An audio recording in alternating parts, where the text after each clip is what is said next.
It's about a painter, Wilhelmina Barns-Graham. I've always loved her work since the 1980s. And I tweeted about her and said, I love her work. And the trust that looks after her estate said, would you like to come and see her paintings? And I saw 1,000 of them nearly, and I just fell madly in love. I felt infected by her, almost like diseased by her. And so I thought, I have to make a film about her. I'm one of those people who at school was not good at words, but was very good at like graphs, mathematics, visually stuff. And when I saw her work, you could tell that she was similar. The grids, like engineered pictures. I've always been attracted to things that have structures. So I made a film about Orson Welles, for example, because his films are so structured. So it was that almost engineered side of her work which I really liked, but also the poetics.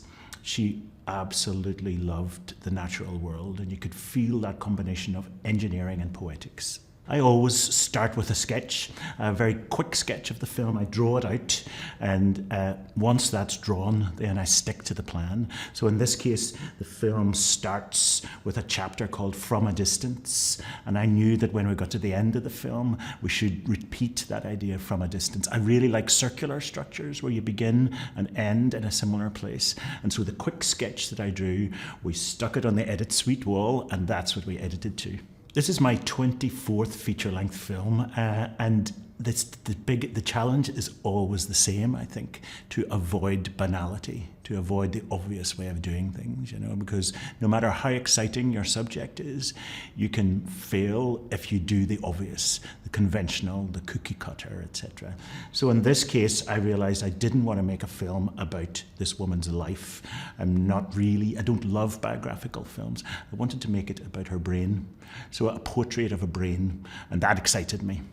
The biggest challenge or the biggest surprise was going to Switzerland to climb the Alps to see the glacier that she climbed, because in 1949 she climbed a glacier, changed her life. The glacier's gone because of the global warming and the climate emergency. So the shock to see that this thing has disappeared, it was deeply moving and upsetting. It was also very scary because I've got a terrible fear of heights, and we had to climb a precipice which was like a half a kilometre on an edge that wide, and I was terrified.